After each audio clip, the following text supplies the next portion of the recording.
All right, guys. So today I'm going to be cooking up some brownies from scratch. I want to go through my mise en place. Does anyone remember what mise en place means?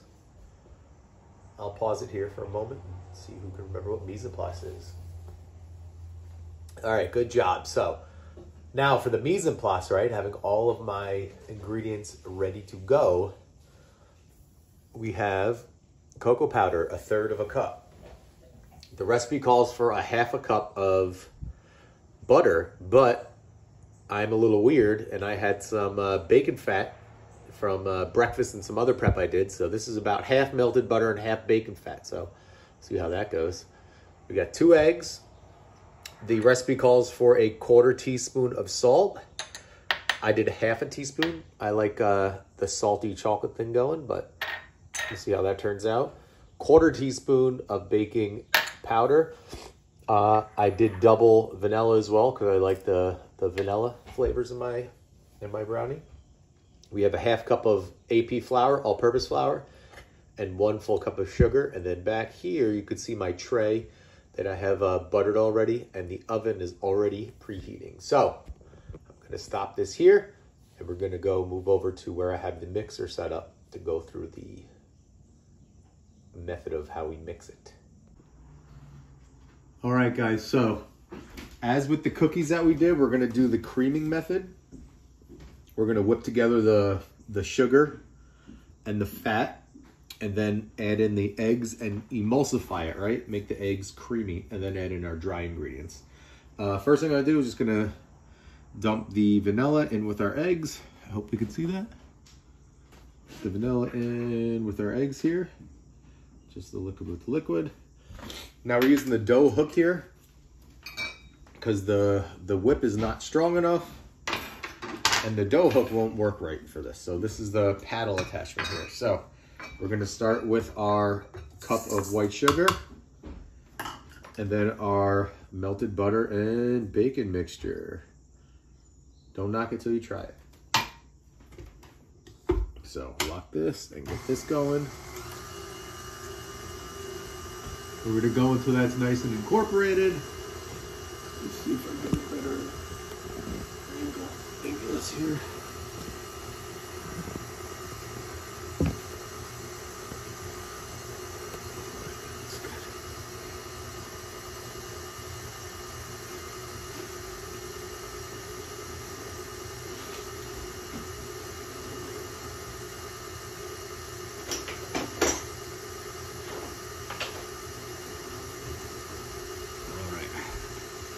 Like we do in class, I'm gonna move back and I have this kind of silicone spoon here. I'm going to use it just to make sure we're scraping everything down. That was weird because it smells like bacon. All right, get this going, make sure this is nice and incorporated. We'll go a little faster there.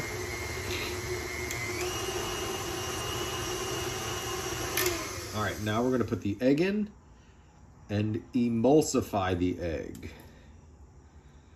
Emulsify, that's a key word. Why don't we pause and talk about emulsifying? Think about mayonnaise, all right? All right, good job with emulsifying. So what we're gonna do is gonna whip the eggs until A, they're fully incorporated, and B, until they emulsify. You'll see the color change a little bit. You'll see the texture change. Air is being whipped into it. I like to get this going pretty fast.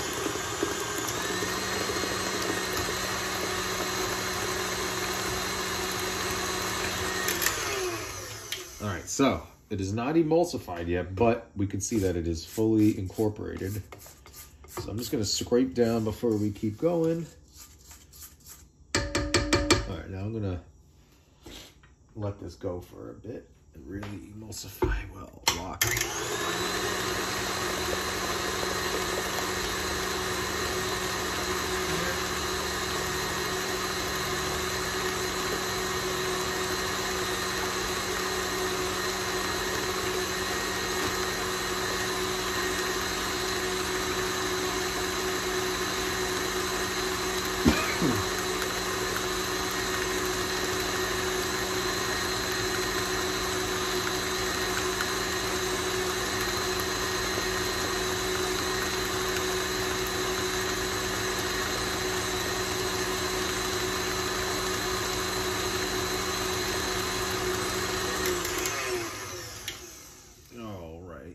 so as we can see, it's kind of gotten a little frothy.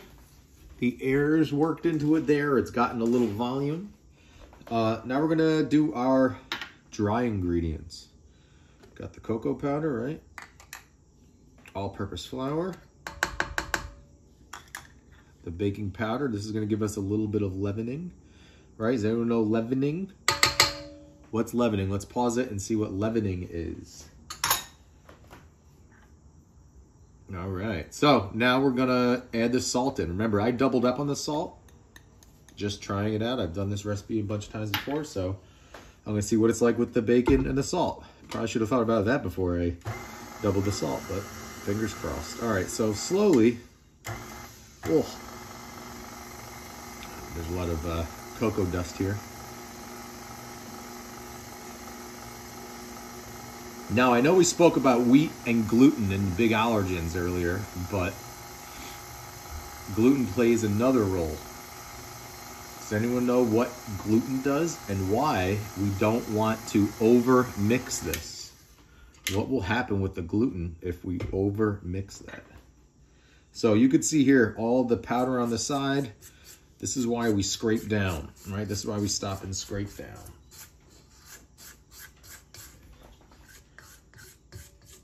Right. I'm going to get off of this guy here. All right, we're just going to finish this up now. Get on my countertop.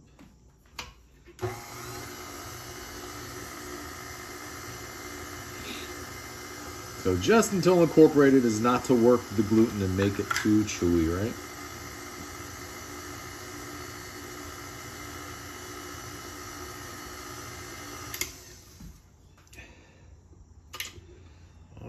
That looks perfect to me. So we're going to stop and take you over to the other table and get the trayed up. All right, so we are here. Let's get the batter into the pan. This is an 8-inch pan that we buttered up nice. Hopefully it won't stick too much. Batter's going to go in.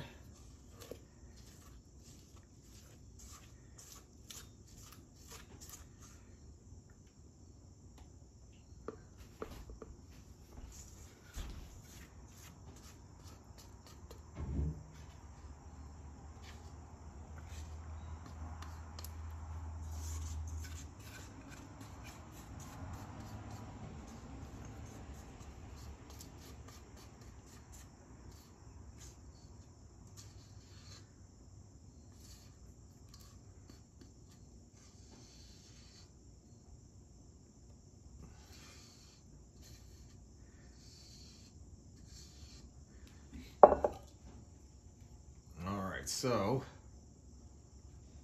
you can spread this out with the back of the spoon or a spatula or something, or you can just kind of pick it up and drop it a couple times and it will do the trick. Move this stuff out the way.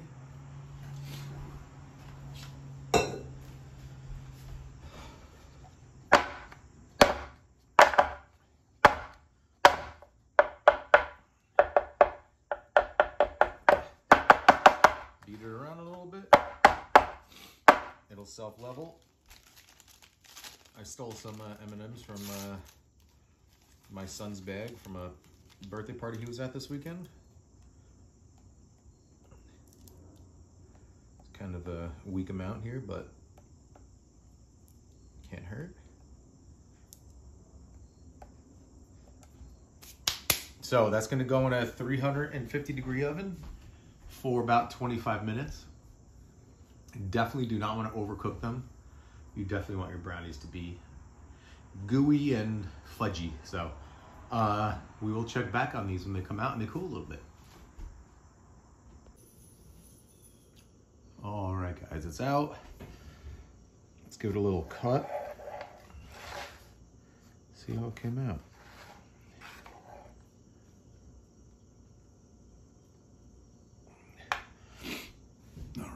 That's a yellow M&M there.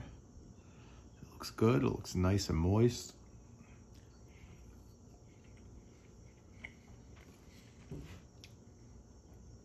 Very good.